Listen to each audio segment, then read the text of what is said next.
A special thank you to each of our subscribers who make this channel possible. Here's today's story.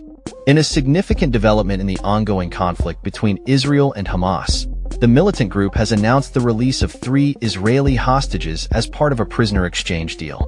The hostages, Eli Sharabi, Ohad Ben Ami, and Or Levy, are set to be released on Saturday, February 8, 2025.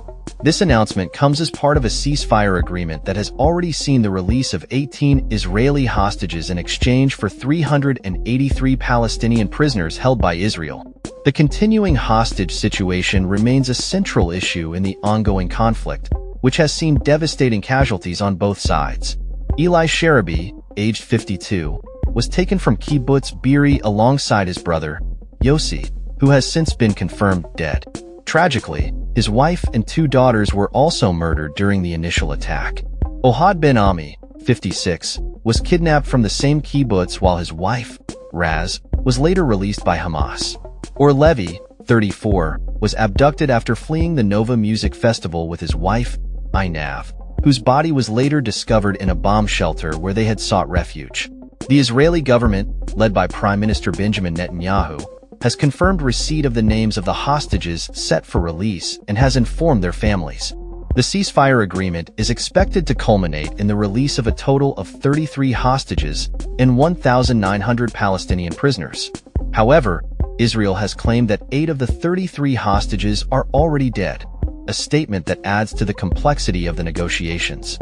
Hamas Health Ministry in Gaza has reported staggering numbers, estimating that at least 47,500 Palestinians have lost their lives in the ongoing conflict.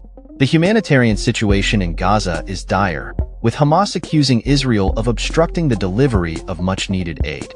Salama Maruf, head of Hamas Gaza media office, stated that only 8,500 out of an expected 12,000 aid trucks have entered the region since the ceasefire began, a claim that was contradicted by UN humanitarian chief Tom Fletcher, who reported that 10,000 trucks with aid supplies have already made it into Gaza.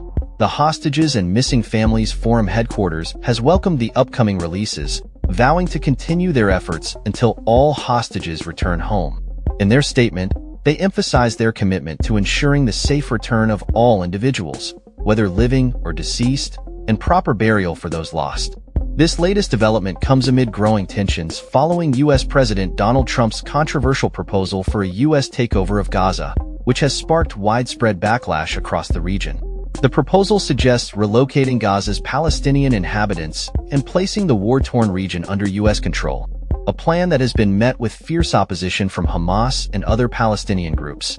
In response to the hostage situation, freed Israeli hostage Yarden Bibas has made a heartfelt plea to Prime Minister Netanyahu, urging him to bring back his wife and 2 children, who are still held in Gaza. Bibas, who spoke publicly for the first time since his release, expressed his desperation for the safe return of his family, emphasizing the emotional toll of the ongoing conflict. As the ceasefire continues, the focus remains on the negotiations facilitated by Qatar, Egypt, and the United States. The first phase of the ceasefire agreement is set to last for 42 days, during which the release of hostages and prisoners is a priority. The second phase of the agreement, however, remains uncertain, with both sides yet to reach an understanding on the terms. The conflict, which reignited on October 7, 2023, when Hamas launched a surprise attack on Israel, has resulted in significant loss of life and has drawn international attention. As the situation develops, both Israel and Hamas are under pressure to navigate the complexities of the ceasefire agreement while addressing the humanitarian crisis in Gaza. In summary, the announcement of the release of Israeli hostages marks a crucial moment in the ongoing negotiations between Israel and Hamas. While the situation remains volatile, the hope for a peaceful resolution continues as both sides work towards a potential end to hostilities. That's all for this story. We upload videos every day covering many different subjects, so hit that subscribe button to stay informed. Thanks for watching.